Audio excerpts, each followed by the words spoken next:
کہنے لگے کہ لا تلقوا بأیدیکم الی التہلکہ، اپنے ہاتھ سے اپنے آپ کو ہلاکت میں نہ ڈالو۔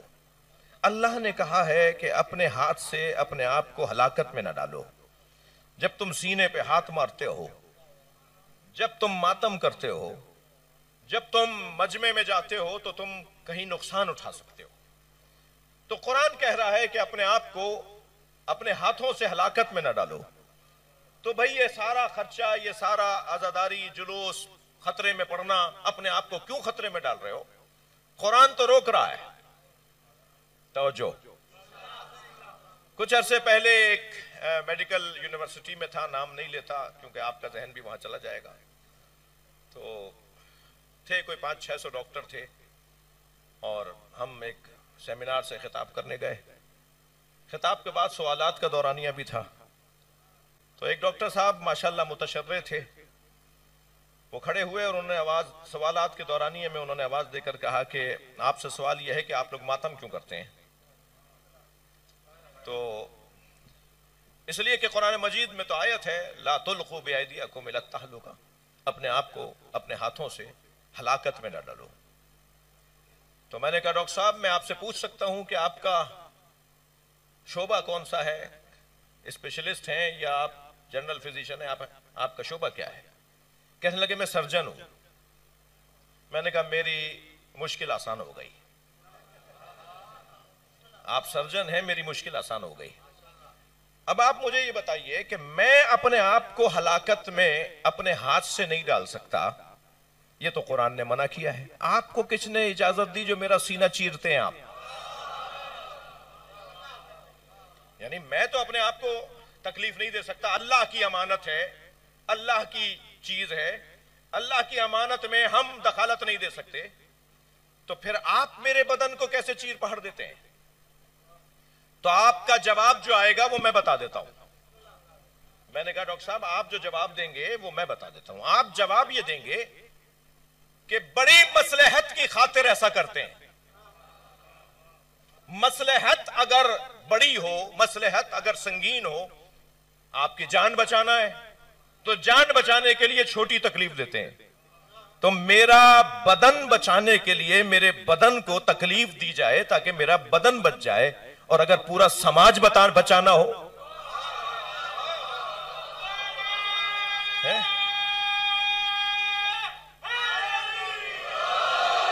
اگر پورا ماحول بچانا ہو، پورا عالم اسلام بچانا ہو، سارے مسلمانوں کو حسین تک لانا ہو، حسین تک لانا میرٹ تک پہنچانا ہے۔ یہ جملہ پھر میں تکراری کہہ رہا ہوں کیونکہ سوشل میڈیا کا دور ہے، کہیں سن نہ لیا ہو۔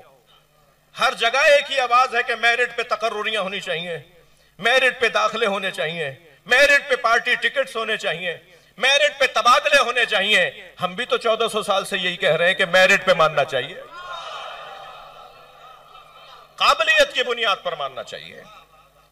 جی احترام سب کا رہے مگر علی علی ہے، حسین حسین ہے۔ اب ہماری اس انداز سے ادھر پھر تمام فقہاء نے لکھا ہے کہ ہلاکت تک اگر آپ کا ماتم آپ کو نہیں لے جا رہا، یعنی مراد ہے کہ آپ کی جان نہیں جائے گی، تو آپ ماتم اور عزاداری، اچھا نارملی عام حالت میں زانوں پر ہاتھ مار دینا ٹھیک، بغیر مقصد کے، اور اگر یا حسین کہہ کے یہاں مار دوں تو بدعت۔ یہ کیا ہوا؟ یہ کیا ہوا بھائی؟ یہاں مارنا تو بدعت نہیں تھا، جس کا کوئی مقصد بھی نہیں تھا، اس کا تو کوئی مقصد بھی ہے۔ تو کوئی مقصد کی خاطر ایک لفظ استعمال ہوتا ہے، تھک تو نہیں رہے میرے بھائی، ایک لفظ استعمال ہوتا ہے مصلحت اور ایک لفظ استعمال ہوتا ہے مفسدہ۔ مصلحت اور مفسدہ اگر تولا جائے اور مصلحت سنگین ہو تو پھر مفسدہ کو قبول کیا جاتا ہے، نقصان کو قبول کیا جاتا ہے اگر مصلحت زیادہ ہو، اور اگر مصلحت کم ہو اور مفسدہ فساد زیادہ ہو تو پھر مصلحت کو ترک کیا جاتا ہے۔ اور فساد کی خاطر، فساد کی وجہ سے مصلحت کو چھوڑ دیا جاتا ہے، کیونکہ مصلحت مثلا 40% ہے اور مفسدہ 60% ہے۔ اس کو الٹا کر لیجئے، اگر مصلحت 60% ہو جائے اور مفسدہ 40% ہو جائے تو پھر مصلحت کو لے لیا جاتا ہے اور نقصان کو چھوڑ دیا جاتا ہے۔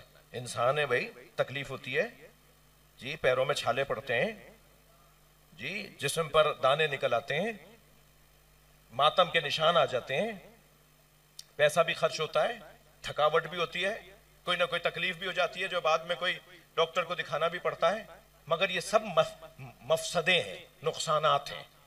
مصلحت کیا ہے؟ آپ کی مجھے فلاں کو تکلیف ہو رہی ہے، فلاں کو یہ تکلیف ہو رہی ہے، یہ مفسدہ ہے یعنی نقصان ہے۔ اور مصلحت کیا ہے؟ مصلحت یہ ہے کہ حسین کی طرف توجہ دلانی ہے۔ بھائی تھکے نہیں بیٹھے تو دلیل دے رہا ہوں، ہم سب دین ابراہیمی پر نہیں عمل کرتے، ہم دین محمدی پر عمل کرتے ہیں۔ ہم حضرت ابراہیم کی شریعت پر عمل نہیں کرتے، ہم سب مسلمان شریعت محمدی پر عمل کرتے ہیں۔ شریعت محمدی میں ابراہیم علیہ السلام کا بچہ بچ جائے تو امت عید منائے، اور محمد کا گھرانہ مارا جائے تو امت غم کیسے نہ منائے؟ جس شریعت میں حضرت ابراہیم کے بچے کے مرنے پہ بچنے پر عید منائی جاتی ہو، اس شریعت میں مصطفیٰ کے بچوں کے شہید ہو جانے پہ غم کیسے نہ منایا جائے؟ قاعدہ یہی ہے نا۔ حضرت ابراہیم علیہ السلام کے بچے کو ذبح ہونے سے اللہ نے روک دیا تو ساری امت جشن منا رہی ہے، اور نبی کے بچے مار دیے گئے تو کیا ہوگا؟ کیا ہوگا پھر؟ غم منایا جائے گا نا، غمی تو منایا جائے گا، اور کیا منایا جائے گا؟ قیاس اولویت کی بنیاد پر اگر کہا جا رہا ہے ماں باپ کو اف نہ کرو تو مارنا تو بڑا گناہ ہے نا جی۔ ماں باپ کو اف نہ کہو تو ماں باپ کو مارنا تو بڑا گناہ ہوگا نا۔ اف کہنا جب جائز نہیں ہے تو مارنا کیسے جائز ہے؟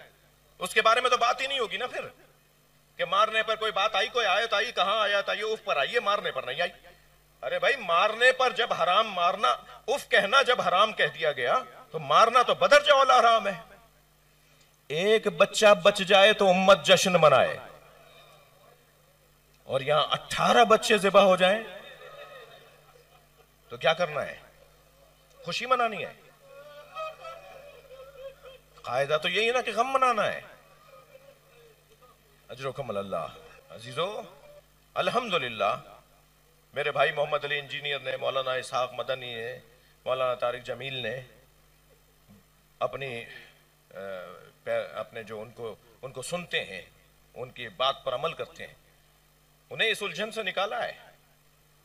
جو چیز بدعت کہہ کر یاد کی جاتی تھی اب الحمدللہ سنت کہہ کر یاد کی جاتی ہے۔